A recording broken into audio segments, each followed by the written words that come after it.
Have you ever wondered why some small nations consistently produce exceptional leaders? Welcome to Lead North, where we bring you the sharpest leadership thinking from around the world, filtered through the lens of clarity, purpose, and performance. I'm Eric, and if you're new here, every single week I give you a practical leadership insight you can use that same week. Let's get into it. There is a quiet corner of the world that seems to have found a special formula. This region is the Nordic countries. They are often ranked among the happiest and most prosperous places on Earth. But there is another, less discussed achievement. These nations are also a powerhouse for producing a unique and highly effective style of leadership. This style challenges many traditional ideas about what it means to be in charge. It is a model that seems to thrive in our complex modern world, delivering stability and innovation in equal measure.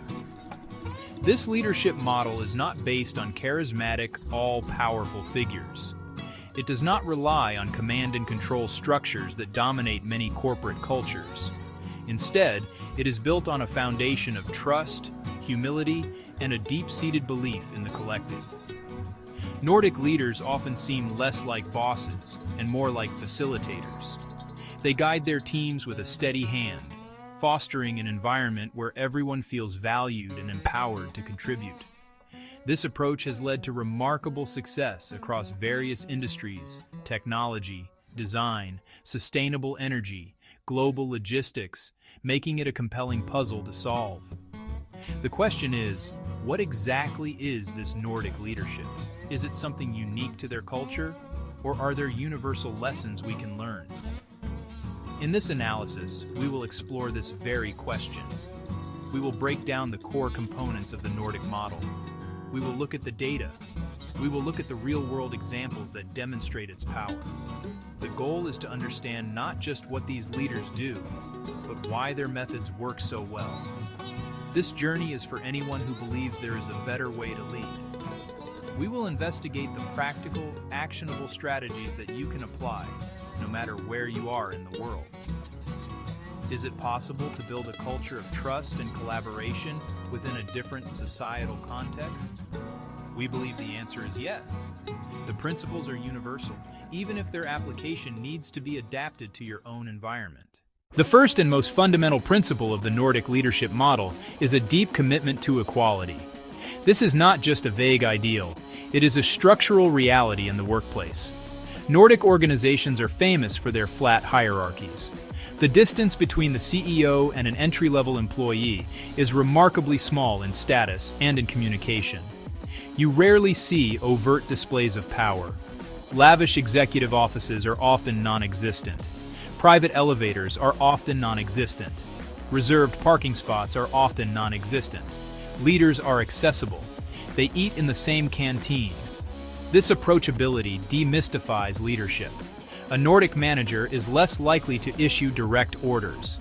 They present problems to the team and facilitate discussion to find the best solution. They delegate significant responsibility and trust employees to decide within their expertise. The flatter structure reduces fear. When employees don't fear retribution, they offer innovative ideas, point out potential risks, and challenge the status quo. The second core principle is an unwavering belief in trust and transparency. In the Nordic model, trust is the default starting position. Leaders extend trust to their employees from day one, assuming they are competent, responsible, and have the best interests of the organization at heart. This trust is supported by a culture of radical transparency. Information is not hoarded by senior management as a source of power. Key metrics, financial performance, strategic challenges, and even potential setbacks are communicated to all employees. The logic is simple. If you want people to make smart decisions, they need access to the same information that leaders have. Leaders are expected to be honest and direct, even when the news is bad. This honesty builds credibility and reinforces the foundation of trust. This combination of trust and transparency directly promotes collaboration. When team members trust each other, they are more willing to be vulnerable, share unfinished work, and ask for help. The third pillar of Nordic leadership is a powerful focus on long-term thinking. This contrasts sharply with a short-term, quarterly results-driven mindset. Nordic leaders look beyond the immediate horizon. They prioritize sustainable growth over quick profits. This perspective is deeply ingrained in societal values. Planning for future generations is a cultural norm. It's not just financial sustainability, it includes environmental responsibility and social responsibility. They invest in green technologies, build ethical supply chains, and invest in employee well-being. Long-term thinking changes resource allocation. Leaders invest in research and in development, even when payoffs are years away. They prioritize employee training and development, seeing the workforce as a long-term asset, not a short-term cost. Playing the long game builds organizations that are profitable, purposeful, resilient, and built to last through global cycles. The fourth principle is the powerful influence of a strong social safety net and a sense of collective responsibility.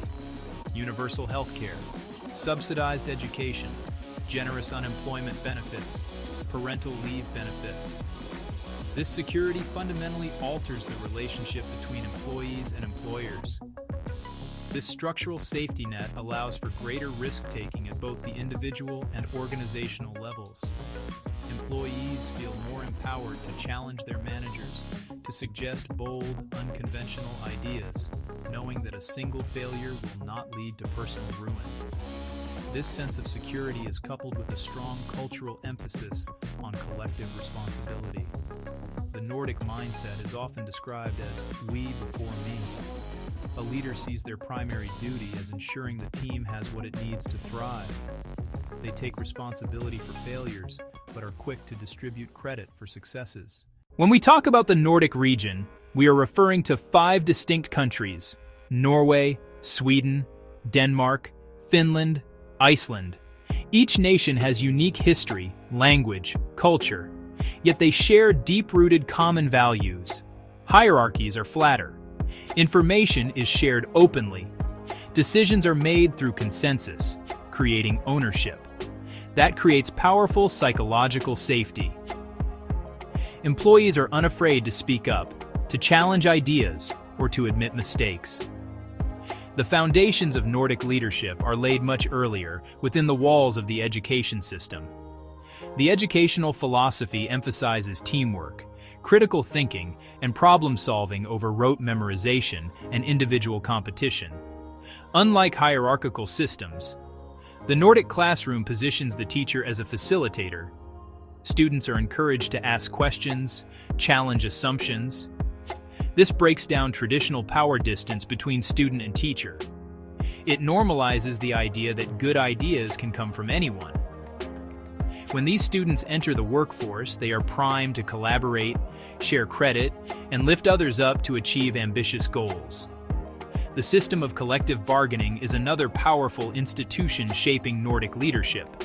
This system, known as the tripartite model, labor, business, and the state come to the table and find a compromise that serves the broader interests of society.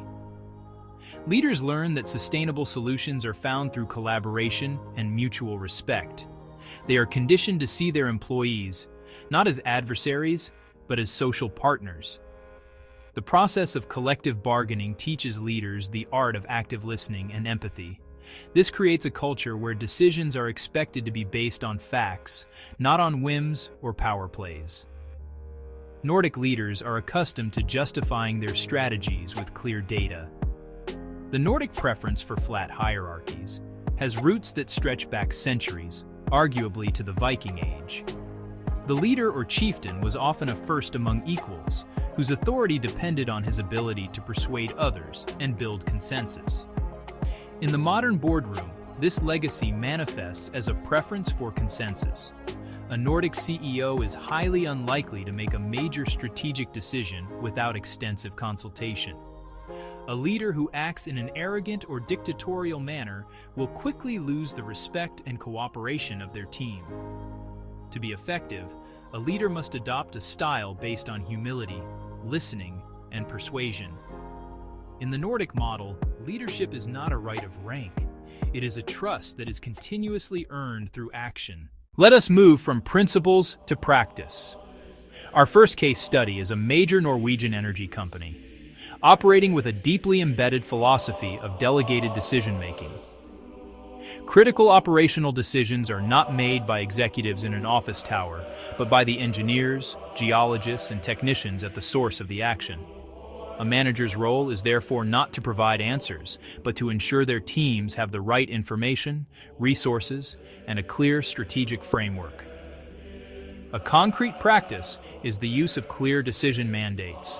Teams are given explicit authority to make decisions up to a certain level, without seeking higher approval. This clarity eliminates bottlenecks. A team on a remote site can respond to an unexpected challenge in real time, without waiting for a lengthy approval chain. Start small. Identify one recurring decision. Formally delegate the authority. Provide them with a clear budget, guiding principles, and the key metrics for success. Then step back.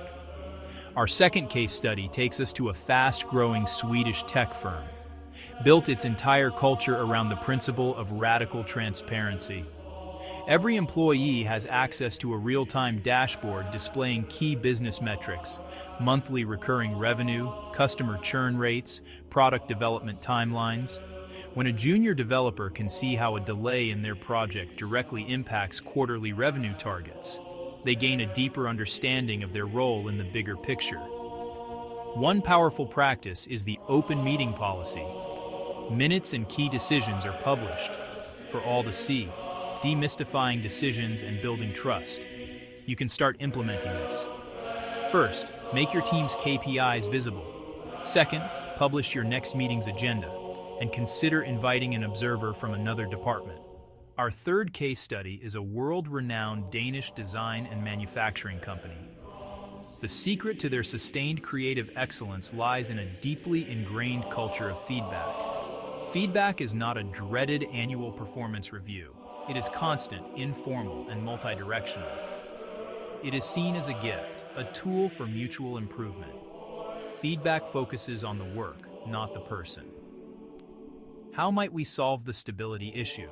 Instead of, your design is unstable, leaders model the behavior relentlessly. They ask for feedback on their own performance, showing vulnerability and commitment to growth. That makes it safe for others. To build this culture, start with yourself. At your next meeting, ask, what is one thing I did well in this meeting? What is one thing I could do better next time? Underpinning all these practices is a concept that is crucial: the creation of an environment where it is safe to fail. Nordic leaders excel at creating psychological safety, to take calculated risks, to voice dissenting opinions, and to admit mistakes without fear of humiliation or punishment.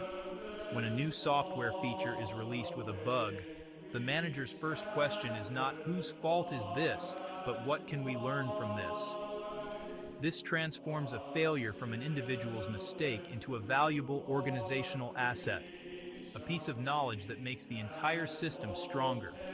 You can foster this.